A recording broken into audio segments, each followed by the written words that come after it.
Hey, how's it going, guys? Mr. Boss for the win here. And in today's video, we're actually going to be talking about the Rockstar Games boss, CEO of Take-Two Interactive, Strauss Zelnick, and what he thinks about the next generation of consoles and how it might relate to games that could come out. That could include Red Dead Redemption 2 on PC, future titles like GTA 6, and a whole lot more. So this article was posted on gamesindustry.biz. I'll leave a link to it in the description.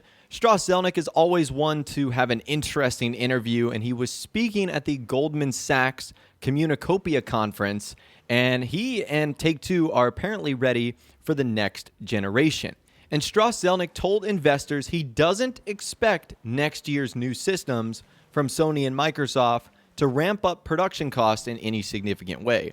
So I don't know if that's been confirmed, but if anyone's going to know, it's the CEO of Take-Two Interactive that the PlayStation 5 and Microsoft's Project Scarlet are going to be coming out in 2020. And he goes on to say, we don't really expect material cost changes with the generation. Every time we have new technology which allows us to do more, developers want to do more, and that can cost a bit more. But our current expectations are not that you'll see a cost spike. The days of the sine curve waxing and waning in the interactive entertainment business around hardware cycles, those are long gone.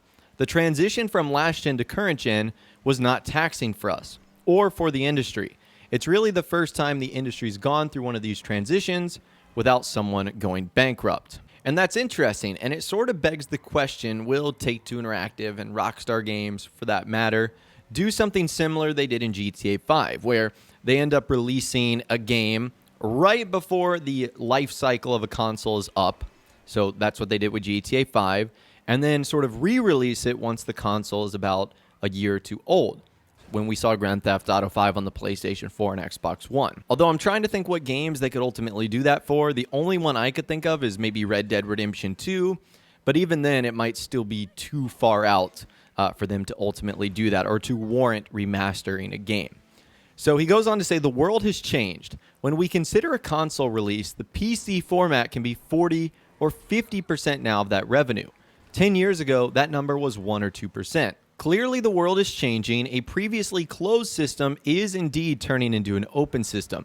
That means hardware is going to look more like hardware and less like hardware taxing software, which is great news for us. So that's an interesting quote. He said that according to Take-Two Interactive, PC is what will generate 40 to 50% of that revenue. So is that good news for a game like Red Dead Redemption 2 and that it will eventually be coming to PC? Could we see the first Rockstar title that's released on PC on day one, which is what we have previously not seen in the past, where it's always the two consoles that get it first, and then the PC usually comes later, but in some instances, like in Red Dead Redemption, doesn't come at all. And I'd love to hear from you guys in the comments down below. What system do you play on? So I can get a better idea of, who's watching and what you're playing on. Do you play on PC or PS4 or Xbox One? Do you have one or the other? Do you have all three? Do you have an Xbox and a PC but not a PlayStation 4? Those are just some examples, and you can let me know in the comments down below. Now, Zelnick also added that the benefits the new technology will empower Take-Two developers like Rockstar to be more creative and push the envelope more, only helping the developer.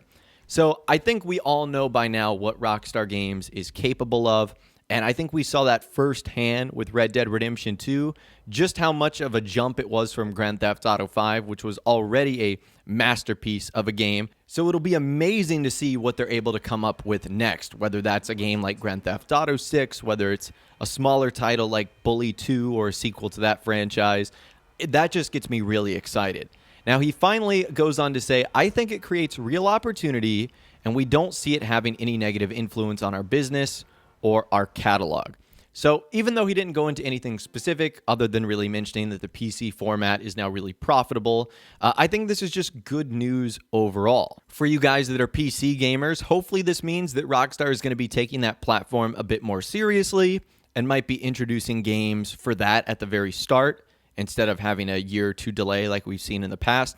And for you console guys, this looks like it's going to be awesome as well, that whatever Rockstar has planned next is going to be insane, and it looks like they won't be hampered from the transition going from this generation, which is PS4 and Xbox One, to the next generation, which is going to be PS5, you would think, and then whatever Xbox Project Scarlet is. So I'd love to hear from you guys in the comments down below. Again, let me know what system you play on, and also let me know what you think this means for the future of games coming out under the Take-Two umbrella, which could be something like GTA 6, Red Dead Redemption 2 on PC, stuff like that. So like I said, let me know your thoughts, opinions, and more in the comments down below. I'd love to hear from you guys down there. If you did go on to enjoy this video, though, a like rating would, of course, be awesome. And be sure to subscribe if you guys are new. You want to stay up to date with all the latest GTA and Red Dead Redemption 2 videos that I'm doing here on my channel. And be sure to ring that notification bell as well. Sometimes YouTube just doesn't work, and if you ring that bell, you'll always be guaranteed to be notified when new videos arrive. But of course, as always, guys, thank you all so much for watching. Take care, and I'll see you guys in the next video.